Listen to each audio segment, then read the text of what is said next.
Hey, let go of suffering. Heavenletter number 5806. October 17, 2016.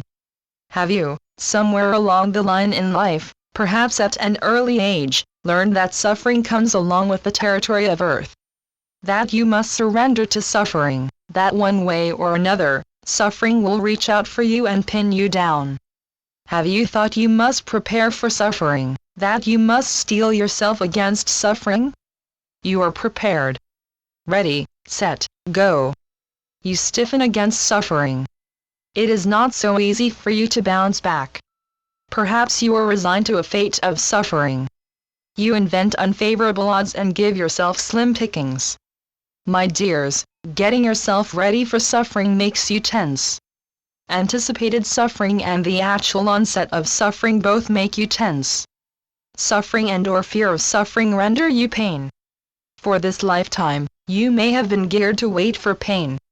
You have been on the lookout for it. Ready and waiting for suffering, you make yourself a ready target. Life hits the bullseye with you. Surely, no matter how deep your desires may be, the fulfillment of your desires still leaves you with inevitably more desires to be desired, and, in danger of not receiving. You forewarn yourself. You have more yet to want, and all your desires and their fulfillment thereof may not yet have reached your door. Perhaps you have been addressing life in this way. You have been saying to life, hurry up. Get on with it. I am suffering. I am suffering because I am made to wait for what I desire. Life, answer my desires now. Gimme what I cried for. Have you not yet come to the realization that stamping your foot, or begging, or whining, do not bring to you what you want?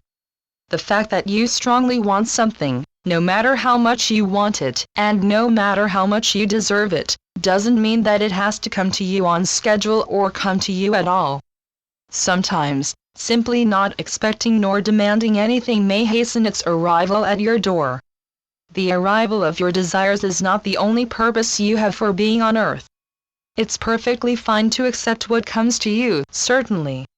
What makes you think it's also perfectly fine for you to also gripe about what has not yet reached you? You might ask me, God, why does my thinking about suffering bring suffering to me, while my thinking about what I want does not necessarily bring what I want right up to me? What is this about? Dear ones, no explanations needed. We don't have to know why.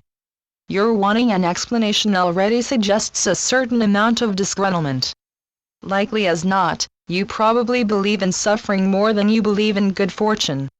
You may be left with resentment and have some kind of vendetta with life. Hardly a good sport. Hardly taking life as it comes. This is what happened, or, this is what didn't happen.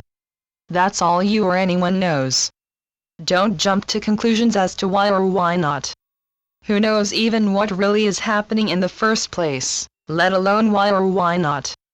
Don't be so sure you know. You can make a lot of guesses and never know. Better to ask yourself, where do I go from here? You want to know, what is my next step?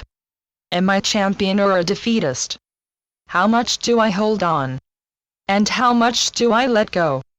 And how much does it really matter? Have I put all my marbles of joy in one bag, and, therefore, now I pout? You yourself are the one to ask. Not the world. You don't have to boo-hoo. Like it or not, life doesn't owe you a living. Life itself is a great gift given to you. Be glad. Be grateful. Say thank you, and see where life takes you next. What trail are you following now? Channeled by Gloria Wendroff. Heavenletters.org